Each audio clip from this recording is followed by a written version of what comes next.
A'udzu billahi minasyaitonir rajim. Bismillahirrahmanirrahim. Assalamualaikum warahmatullahi wabarakatuh. Kembali lagi bersama Mang Sukir di channel Sampul Hitam. Dan untuk cerita kali ini masih melanjutkan cerita yang sebelumnya, Serumah dengan Mayat Hidup. Cerita ini ditulis oleh Zulfia Syah. Dan tak usah berlama-lama, mari kita ke ceritanya. Selamat mendengarkan. Dan untuk kamu, jikapun sudah tidak ada lagi darah di dunia ini, kamu pun boleh mengambil darahku, dagingku, semuanya. Suara Mas Yasin bergetar saat mengatakan itu. Kamu lihat ini. Ini pun kulakukan untukmu, ungkap Mas Yasin dengan menunjukkan luka sobek di telapak tangannya. Lagi-lagi jantungku berhenti berdetak. Untuk sementara waktu, kamu harus bersabar.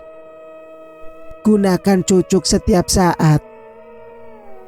Dan kamu harus menahan sakit setiap kali cucuk ini diganti dengan yang baru. Karena hanya itu yang kita bisa. Mas Yasin membelai rambut Mbak Lasmi penuh cinta. Mungkin jika darah perawan itu bisa kita dapatkan, kamu akan kembali menjadi Lasmi yang aku kenal.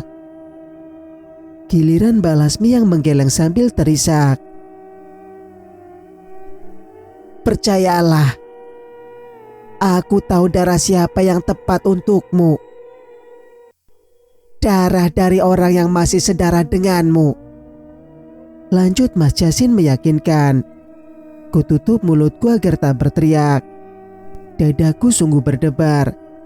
Tubuhku gemetar ketakutan. Tapi aku tak bisa berpaling dari pemandangan di sana. Mas Yasin mulai meletakkan kedua tangan Mbak Lasmi ke bibir gentong. Ukuran gentong yang besar ditambah isinya yang penuh membuatnya cukup dijadikan pegangan oleh Mbak Lasmi. Seperti orang siap melahirkan, Mbak Lasmi berpegangan erat pada tepian gentong. Dan saat itulah Mas Yasin menarik sesuatu dari kepala Mbak Lasmi. Sebuah tusuk konde berhasil dicabut. Lalu luruhlah tubuh Mbak Lasmi seperti orang pingsan. Mas Yasin dengan kesigapan penuh langsung menahan tubuhnya untuk kembali berdiri menghadap gentong. Meski berdirinya tak bisa tegak, satu tangan Mas Yasin menahan tubuhnya, satu lagi menancapkan tusuk konde baru di kepalanya. Bersamaan dengan tertancapnya tusuk konde, Mbak Lasmi berteriak kesakitan. Lagi-lagi dengan kesigapan penuh, seperti sudah terencana, Mas Yasin segera membekap mulut Mbak Lasmi dengan tangannya. Hanya beberapa saat setelah tertanamnya tusuk konde di kepalanya, Mbak Lasmi kembali berdiri tegak. Ia menoleh pada Yasin dengan senyum penuh terima kasih. Kali ini mereka saling berhadapan. Mas Yasin mengelus pipinya dengan haru dan cinta yang dalam. Kamu tahu kan betapa dalamnya perasaanku. Aku berjuang sejak awal mengenalmu. Saat kamu tidak mau menerimaku karena ada orang lain di hatimu. Dan aku akan terus berjuang untuk apapun yang berhubungan dengan kamu. Wajah Mbak Lasmi berpaling ke arah jendela dapur. Sepertinya ia kesal mengingat sesuatu yang baru saja disebutkan Mas Yasin. Tidak. Aku tidak akan membunuhnya jika itu menyakitkanmu. Aku hanya mau membunuhnya jika kamu sakit hati padanya. Mbak Lasmi terisak lagi. Tapi kali ini ia menangis penuh kebencian. Apakah kamu masih sakit hati padanya? Tanya Mas Yasin. Mbak Lasmi hanya terisak tanpa menjawab. Apakah kamu masih dendam? Perlukah ku balaskan dendammu itu? Belum ku dapat jawaban dari Mbak Lasmi. Aku tak tahan untuk segera pergi dan menemui Mas Ojan. Ia harus tahu Mas Jasin dan Mbak Lasmi sedang membicarakannya saat ini. Mas Ojan harus mendengar langsung agar percaya. Dengan begitu, kami bisa segera pergi dari tempat ini. Rupanya Mas Ojan tak ada di tempat tadi. Aku mencari ke dalam kamar Pak D. Di sana Mas Ojan tengah mengacak-acak berkas di dalam lemari. Mas, nadaku menegur. Mas Ojan segera menutup lemari dan duduk di tepi ranjang. Untuk apa? Karena tak mendapat jawaban, aku menyampaikan apa yang kulihat barusan di dapur. Mbak Lasmi pernah punya masa lalu. Dia pernah mengalami cinta yang gak terbalas. Entah apalah istilahnya. Mas Ojan tahu kan siapa orangnya? Mas Ojan hanya melirikku. Diamnya menandakan bahwa yang kutebak memang benar. Mas, apa Mas Ojan pernah memberi harapan palsu pada Mbak Lasmi? Atau... Mas Ojan segera menggeleng. Sama sekali bukan seperti itu. Lalu, sudahlah, itu gak penting. Banyak yang lebih penting untuk dipikirkan sekarang. Iya, makanya, ayo berpikir gimana caranya kita bisa pergi dari sini. Shh. Kita belum bisa pergi sebelum... Ucapan Mas Ojan menggantung.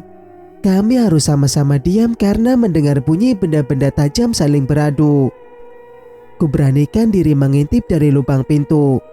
Mas Jasin tengah memasukkan kapak, pisau, dan gunting rumput ke dalam karung kecil.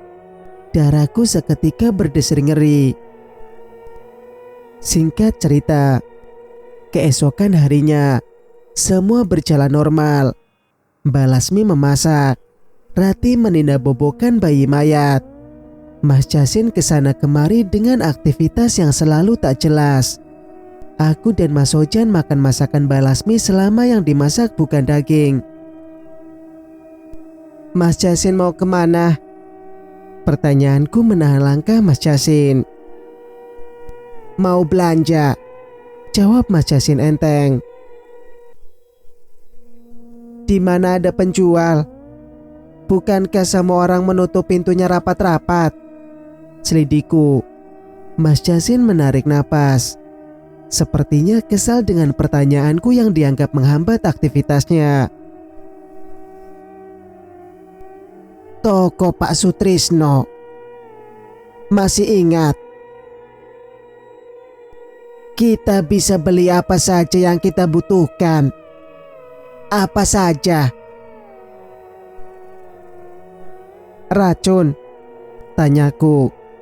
Mas Jasin tak langsung menjawab. Ketika tahu aku menunggu jawabannya, kemudian ia pun menjawab. Ada. Racun tikus. Racun serangga. Tapi racun manusia ndak ada. Sebab sekarang sudah banyak manusia mati tanpa perlu diracun. Giliran aku yang terdiam. Mas Ojan jadi salah tingkah dengan keadaan ini. Kalau obat penahan kematian, maksudku orang mati dijadikan seakan-akan masih hidup. Aku masih berani bertanya. Air muka Mas Jasin berubah. Begitu juga dengan Mas Ojan. Maksud Rosa, mungkin semacam formalin. Kan ada mayat yang diformalin. Atau semacamnya. Mas Ojan coba menengahi. Tetap saja keadaan terlanjur tak enak. Kamu mau apa sebenarnya? Mas Jasin bertanya emosi. Mau keluar dari rumah ini? Coba saja kalau bisa. Mau beli-beli.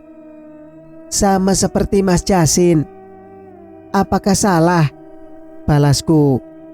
Mas Jasin coba menarik napas. Sepertinya menyesal telah berkata begitu. Silahkan.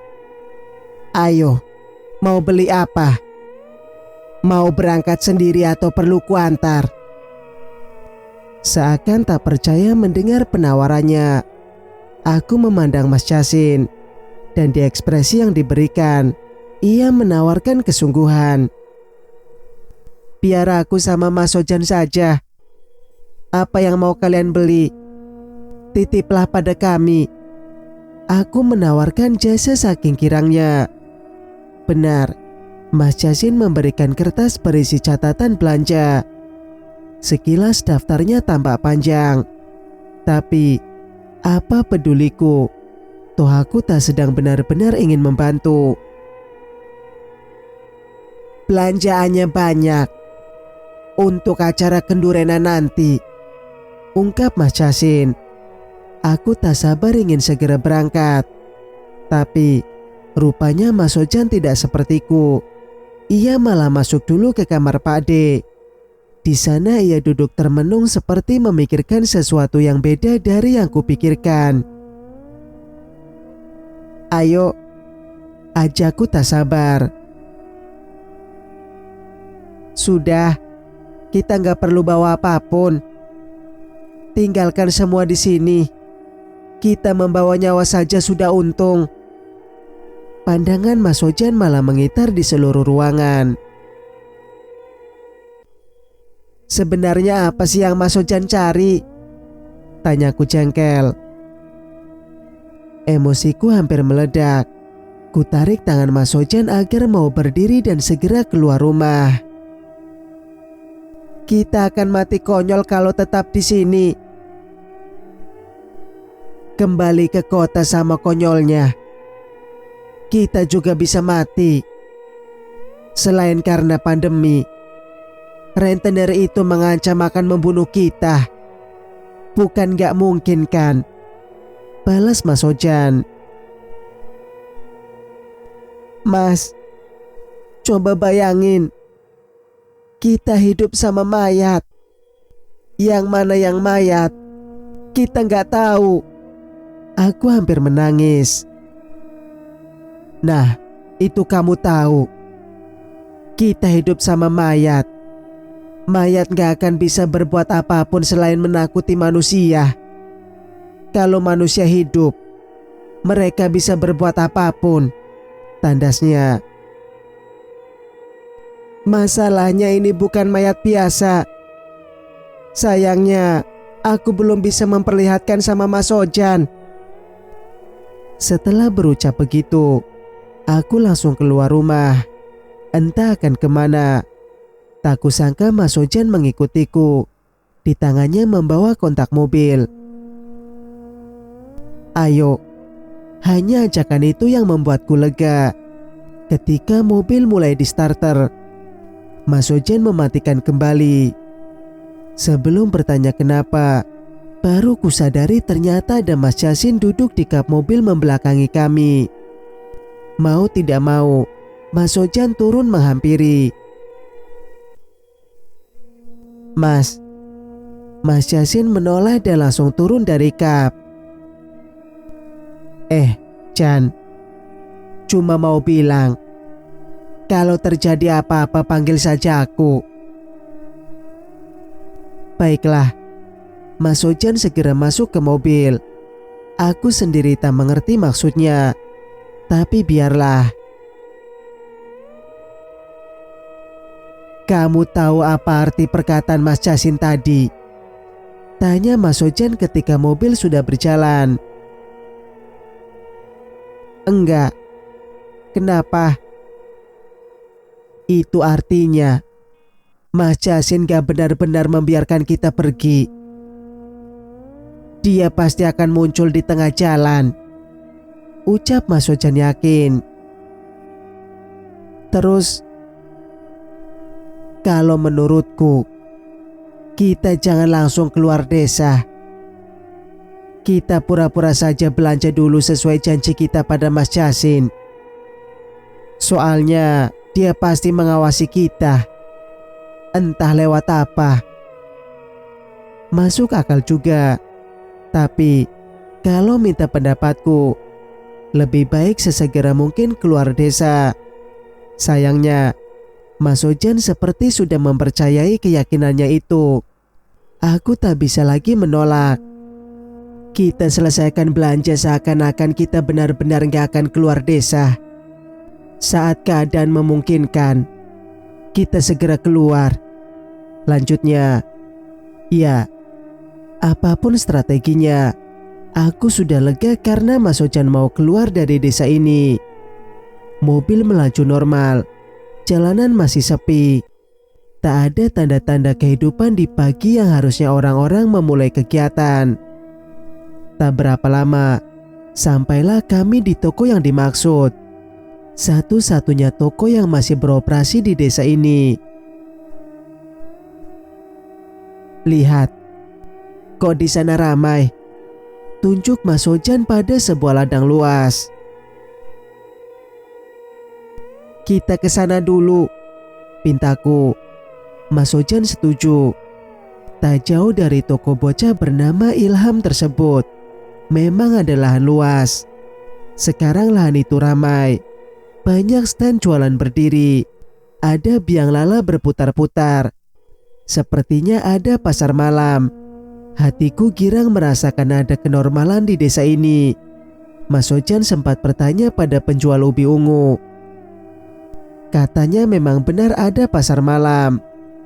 Kalau pagi sampai siang digunakan orang untuk berbelanja kebutuhan pokok, seperti sayur, ikan dan ubi-ubian. Ada satu stand yang menjual dagangan begitu lengkap. Kuputuskan untuk membeli di sana. Dengan begitu, kami tak perlu berjalan ke stand lain. Segera kulihat daftar belanja yang diberikan Mas Jasin dan langsung kubaca. Daging sapi 10 kilo. Daging ayam 5 kilo. Cukup terkejut saat membaca. Juga sempat khawatir uangnya tak akan cukup. Tak selempang kuperiksa lagi. Uang yang diberikan Mas Jasin tadi satu gepok tebal. Seluruhnya berwarna merah. Berarti tidak ada yang perlu dikhawatirkan. Ini sangat cukup untuk belanjaan yang banyak sekalipun. Lanjut kusebutkan lagi daftar yang tertera, seperti mie keriting, telur, tepung bawang dan empon-empon. Setelah dirasa banyak, Mas Ojan lalu mengangkutnya ke mobil. Sementara aku melanjutkan berbelanja, masih di stand yang sama. Kusebutkan lagi daftar yang masih tersisa. Penjualnya melayani penuh cekatan. Ia memakai kaos lengan pendek, bersarung kotak-kotak yang digulung sampai atas pusar. Wajahnya ditutupi masker kaos. Masih ada lagi, Pak. Kelapa 10 buah. Lanjutku membaca daftar. Penjual itu mengambil satu karung kecil dan diisi dengan 10 kelapa. Sebelum dimasukkan, tak lupa dikocok-kocok dulu untuk membuktikan kelayakannya dijual. Kepala sapi 1. Sejenak aku tertegun membacanya. Namun, saat penjualnya mengeluarkan kepala sapi dengan enteng, aku pun lega. Berarti di sini sudah lumrah orang-orang membeli kepala sapi. Kepala kambing 1. Si penjual memasukkan kepala kambing basah ke kantong plastik yang sudah berisi kepala sapi. Kepala manusia 1. Suaraku lirih membaca pesanan terakhir. Herannya, tak tampak kekagetan di mata sang penjual. Ia mengambil kapak kecil yang biasa digunakan jagal sapi untuk memotong bagian sapi yang keras, seperti kepala dan kaki. Tanpa ragu ia mengangkat kapak tepat di sisi leherku. Sontak aku mengelak dan berlari ke arah Mas Ojan yang baru mau kembali ke stand setelah mengantar belanja ke mobil. Kantong plastik berisi kepala kambing dan sapi tadi diambil oleh Mas Ojan. Ia tak melihat ketegangan di wajahku, dan aku tak mau memberitahunya agar ia tak mengurungkan niatnya keluar dari desa ini setelah tahu perjalanan kami tidak aman. Sebelum mobil benar-benar meninggalkan pasar malam, kuberanikan diri menoleh ke belakang. Pemandangan berubah. Pasar itu penuh dengan orang-orang berjubah hitam lengkap dengan penutup kepala, seperti yang biasa digunakan penyihir. Mereka bercingkrak-cingkrak dengan satu kaki. Mulutnya mengeluarkan lagu-lagu sumbang tak bermakna. Yang paling terdengar adalah derap kaki mereka yang sengaja dihentakkan ke bumi secara serempak. Pasar setan, gumamku. Apa? Mas Ojan ingin memperjelas apa yang didengar. Aku tak menjawab. Penjualnya gak ramah, tebak Mas Ojan. Dan itu kuiyakan saja. Keadaan pandemi begini, orang-orang harus berbelanja dan berjualan secara cepat. Jadi gak ada waktu untuk beramah tamah. Jelasnya, belum jauh meninggalkan pasar malam, ada kios berdiri di tengah-tengah sawah. Ukurannya tidak besar. Lampu LED terpampang di sekitar kios, menimbulkan kerlap-kerip di tengah sawah. Pagi yang mendung membuat keadaan desa seperti senja. Tukang potong rambut, ucap Mas Ojan seraya memelankan laju mobil. Ternyata di kaca kios itu terpampang tulisan tukang potong rambut. Kok berhenti Mas? Tanyaku. Penasaran. Masa di tengah sawah buka potong rambut? Jawabnya tanpa menunggu persetujuanku. Mas Ojan berjalan ke arah potong rambut. Aku hanya bisa menurut karena aku harus berpura-pura tenang. Dari kacanya yang transparan, tampaklah pemandangan di dalamnya. Di sana tampak tukang cukur sedang memotong rambut seseorang. Ada juga beberapa pengunjung yang sedang menunggu antrian. Baru buka Mas. Mas Ojan mulai berbasa-basi. Iya, tapi sudah mahir dalam urusan memotong. Setelah menjawab begitu, tukang potong rambutnya mengambil gunting lain yang lebih besar seperti gunting rumput. Ini buktinya. Tukang potong rambut itu memotong leher orang yang dicukur menggunakan gunting besar. Lalu, bergelindinglah kepalanya ke lantai. Suasana di dalam biasa saja. Si pencukur lalu memotong rambut yang mengantri selanjutnya. Tak ada yang terkejut dengan pemandangan ini, kecuali aku dan Mas Ojan. Kami siap lari, tapi tukang cukurnya menarik Mas Ojan untuk duduk di kursi cukur. Meski berontak, tetap saja Mas Ojan kalah kuat. Kini ia duduk di kursi cukur seperti pesakitan menunggu algojo. Mas Jasin, teriakku.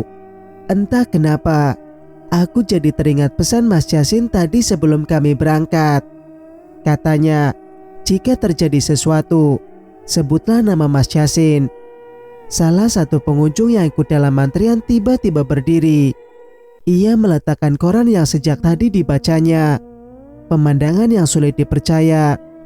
Kenapa tak kusadari sejak tadi? Kalau lelaki berkemeja garis-garis itu adalah Mas Jasin. Keadaan masih seperti sedia kala, hening. Tak ada keributan meski satu leher sudah terpotong. Mas Jasin berdiri. Diamlah si pencukur tadi dengan gunting besar tetap menganga. Mas Jasin lalu menarik bahu Mas Ojan untuk bangkit dari kursi. Sebelum keluar, Mas Jasin memungut kepala yang tergeletak di lantai. Ia menenteng ujung rambut kepala tersebut hingga darah menetes dari lehernya. Ayo pulang, ajak Mas Jasin singkat. Tak ada yang bisa kami perbuat kecuali mengikuti langkahnya. Posisi Mas Jasin yang di depan membuatku dan Mas Ojan melihat dengan jelas bagaimana darah itu menetes di rerumputan sawah. Wajahnya menghadap ke belakang. membuatku merasa mata kepala itu melotot pada kami. Seandainya ada pilihan untuk pingsan, aku memilih untuk pingsan saja. Keadaan ini sungguh mengerikan. "Di mana belanjaannya?" tanya Mas Yasin ketika kami sampai di mobil. Kutunjukkan bagasi mobil tanpa menjawab. Aku terhenyak syok dengan pemandangan ini. "Kepala kambing dan kepala sapi," tanyanya lagi seolah-olah tak ada kejadian apapun. Kutunjukkan kantong plastik dekat karung kelapa. Mas Yasin memasukkan kepala manusia ke tempat kepala kambing dan sapi. Kemudian ia duduk di dekat kursi kemudi. Sementara aku duduk di belakangnya. Mas Ojan melajukan mobil tanpa bertanya apapun. Sepanjang perjalanan yang senyap, aku tak henti menoleh ke bagasi.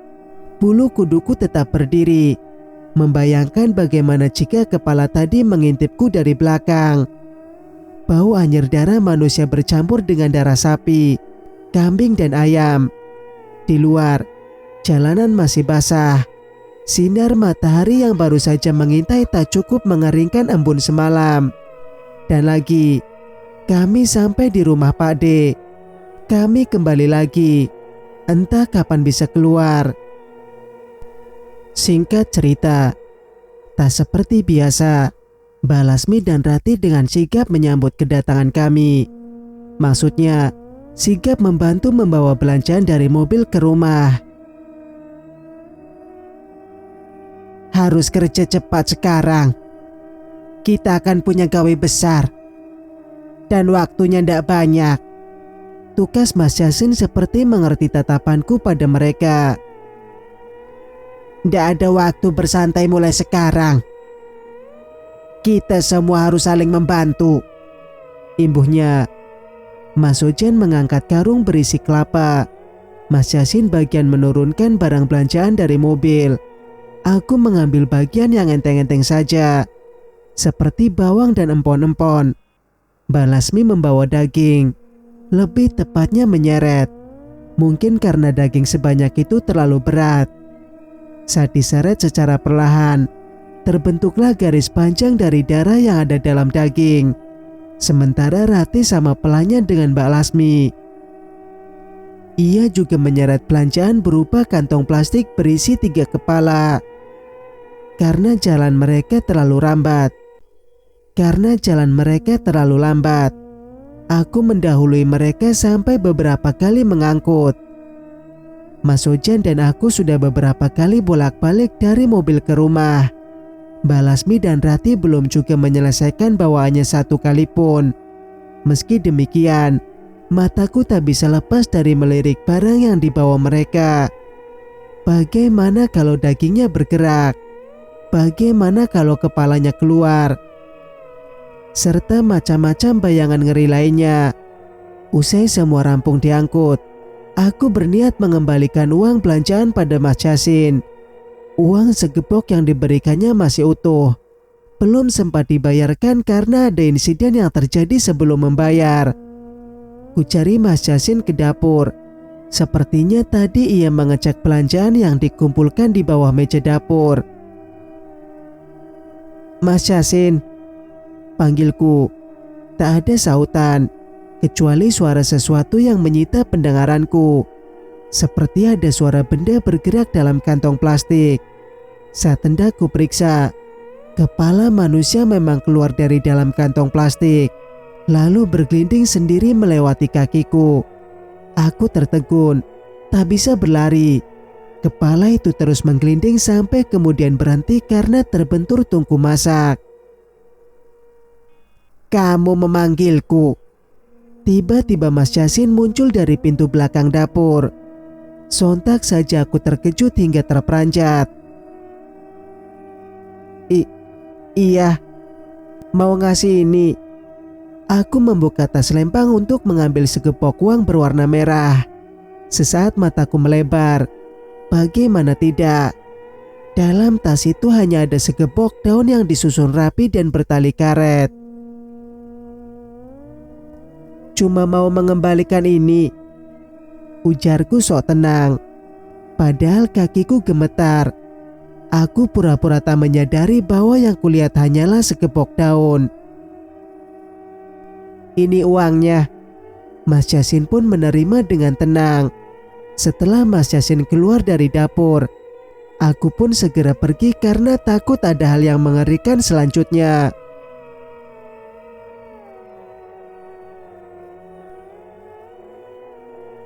Cerita pun bersambung.